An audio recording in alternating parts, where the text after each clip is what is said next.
For decades, the streets of South London were ruled not by politicians or police, but by crime families so ruthless, even their enemies whispered their names. They lived like kings, expensive cars, mansions, nightclubs, and an army of loyal men who would kill for them without hesitation. But behind the glamour was blood. Every deal, every betrayal, every bullet fired built an empire that was always one step away from destruction.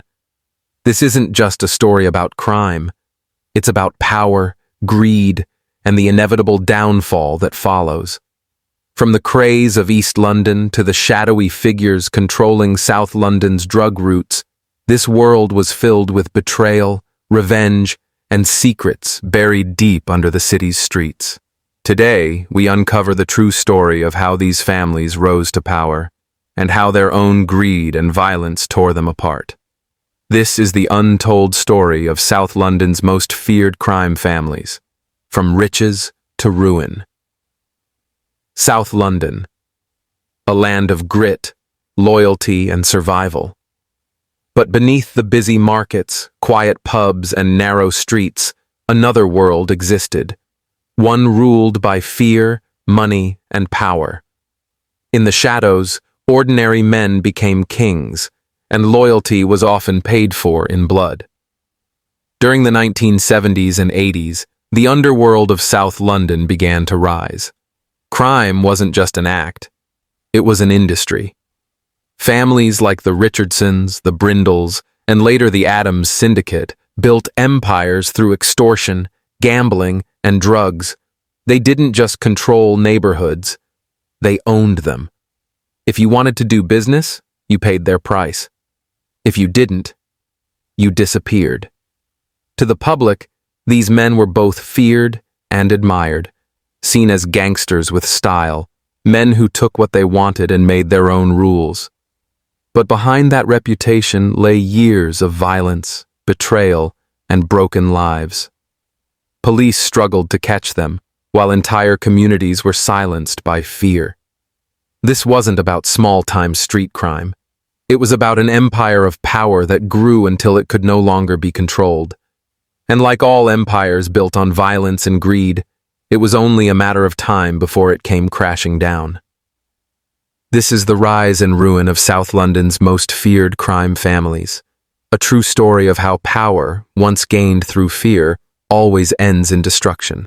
The story begins in the ashes of post-war London, a city scarred, struggling, and divided.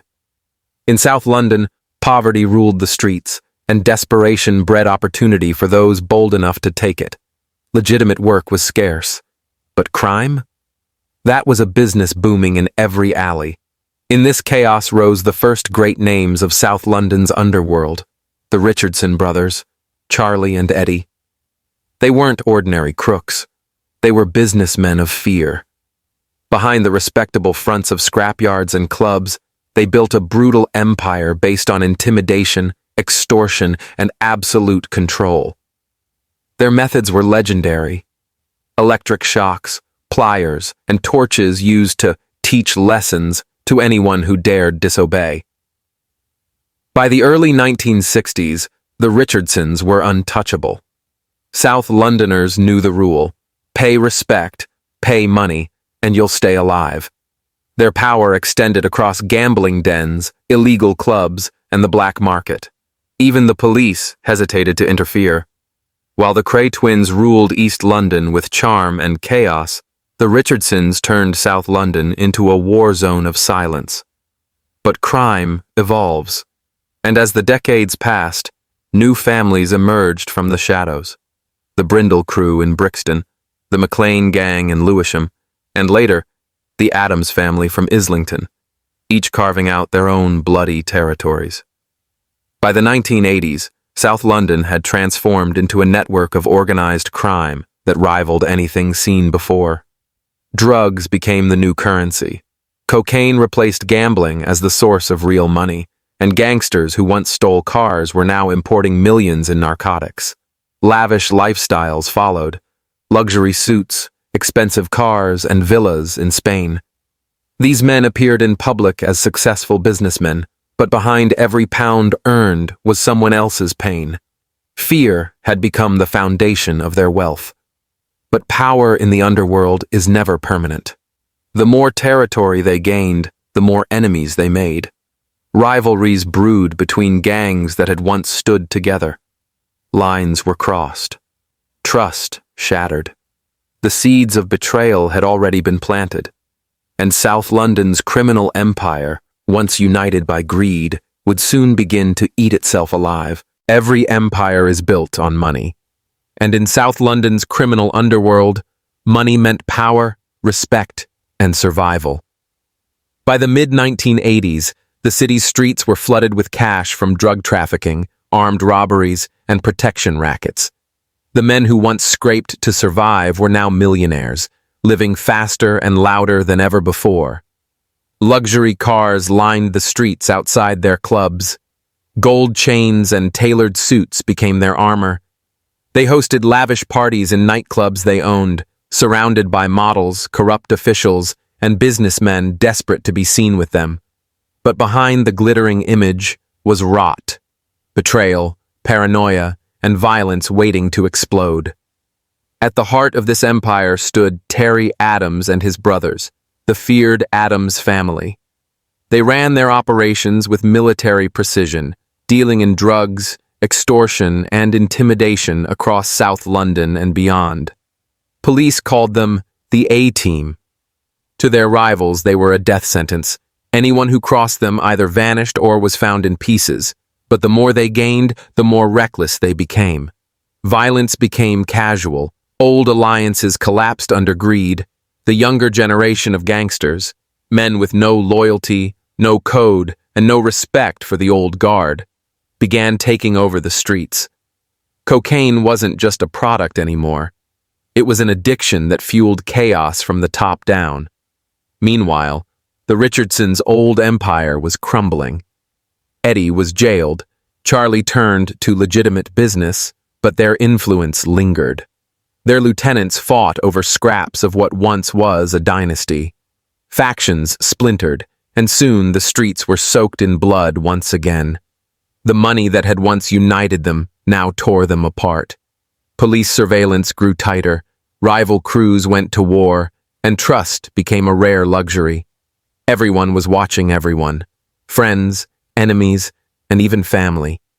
By the 1990s, South London's criminal elite lived in fear of each other. The phones were tapped, the houses were bugged, and the newspapers screamed of London's new mafia. But inside those headlines were men who couldn't sleep, who looked over their shoulders every night, waiting for the knock on the door, or worse, the gunshot in the dark. Their world had grown too big, too fast, and like all empires built on blood and betrayal, the cracks were beginning to show. The same money and power that had lifted them to the top were now dragging them straight toward ruin. By the late 1990s, South London's criminal underworld was collapsing under its own weight. What had once been an empire of fear was now a battleground of betrayal. Police pressure intensified, rival gangs clashed in the open, and the very foundations of loyalty that had held these families together began to crumble. The Adams family, once untouchable, found themselves surrounded. Scotland Yard and the National Crime Squad had spent years quietly tracking their every move. Wiretaps, informants, hidden cameras, financial trails. Every call, every deal, every threat was being recorded. When the arrests finally came, they were brutal and public. Terry Adams, the man who had lived like a ghost for decades, was now in handcuffs. His empire, worth millions, was seized overnight. But while one family fell, others tried to fill the void. The Brindle crew from Brixton attempted to seize control of the drug routes and protection rackets. Their ambition, however, brought them nothing but bloodshed.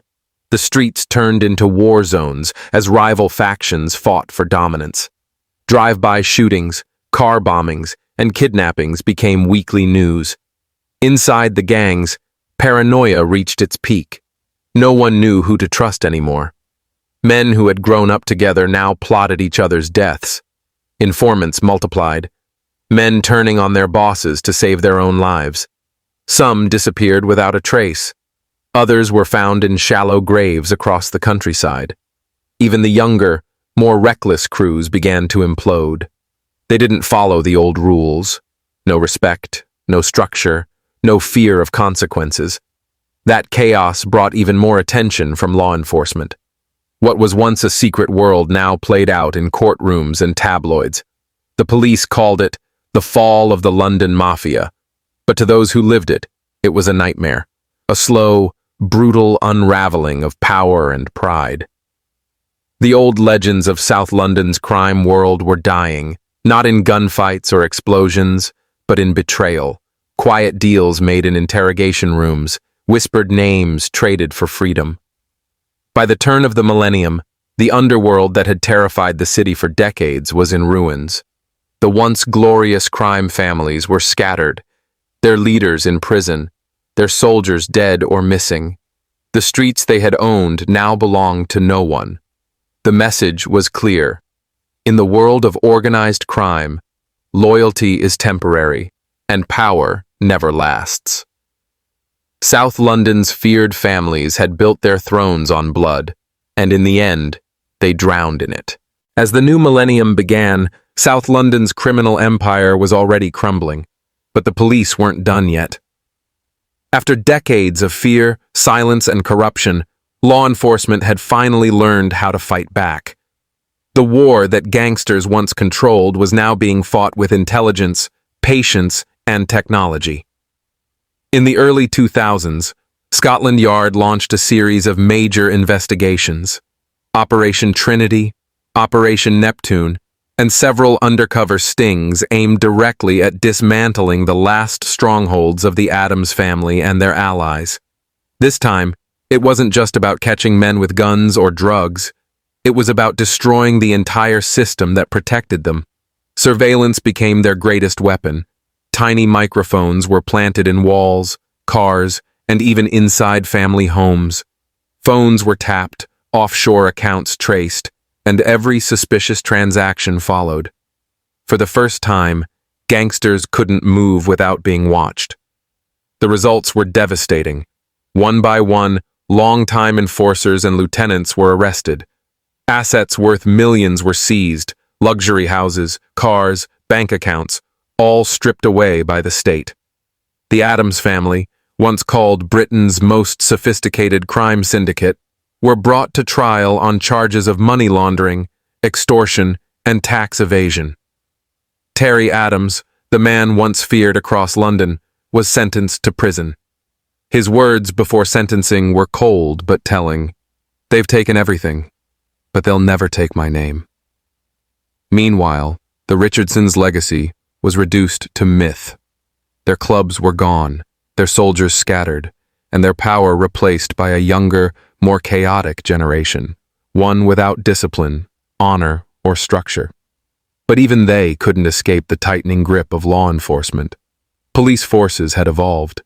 They were no longer the underfunded, outmatched units of the 1970s. Digital tracking, forensic science, and financial investigation turned the tables completely. The new detectives didn't need to break down doors. They broke bank accounts, wire transfers, and encrypted messages. Yet this crackdown revealed something darker: corruption within the system itself. Some officers had been on gang payrolls for years, tipping off criminals before raids. When exposed, these officers faced prison too. The cleanup wasn't just about gangsters. It was about rebuilding trust in the justice system. For the first time in decades, South London began to breathe again. Streets once ruled by fear saw local businesses return. Neighbors talked openly without worrying who might be listening. But beneath that fragile peace, everyone knew, the underworld never disappears completely. It only changes shape. The fall of the old families marked the end of one era and the beginning of another. One powered by technology, cybercrime, and global networks. The gangsters with gold rings and guns were gone, replaced by men in suits with laptops and offshore accounts. The police had won the battle for now, but in the shadows, the next generation was already learning, not from the mistakes of the past, but from its profits. By the time the last of South London's old crime families were dragged through the courts, their empires were nothing more than fading ghosts. The men who once ruled with fear and fortune were now reduced to broken figures, some hiding in foreign countries, others dying behind bars, and many simply forgotten. The power they had built, the money they had killed for, and the loyalty they had demanded, all gone.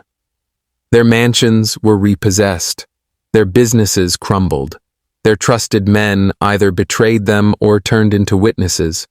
Families that once stood together were now shattered by greed, revenge, and regret. The younger generations, the sons and nephews of those feared names, wanted nothing to do with the world that had destroyed their fathers. They saw the cost of that glory, loneliness, paranoia, and a legacy drenched in blood. South London itself began to change. The same neighborhoods that once echoed with whispers of gangsters and getaways were now gentrified, filled with cafes and apartments. The fear had faded, replaced by curiosity, a fascination with stories of the past. The same men who once terrified a city were now remembered in documentaries, books, and rumors. But those who had lived through it never forgot. They remembered the nights when silence meant survival, when one wrong word could get you killed, and when family was both a weapon and a curse. Many of the surviving gangsters tried to rebuild, opening small businesses, moving abroad, or claiming they had retired, but the shadow of their past followed them everywhere. For all their power, for all their riches, none escaped the same ending: ruin. Some died penniless, others haunted by guilt, and a few still locked in endless battles with the law. Their downfall wasn't dramatic. It was slow, painful, and inevitable. Today, their names are carved into South London's criminal history, reminders of how greed, violence, and ego can turn kings into ghosts. They rose from nothing, ruled everything, and lost it all. From riches to ruin, that's the story of South London's most feared crime families. A story not of glory, but of how every empire built on blood eventually destroys itself,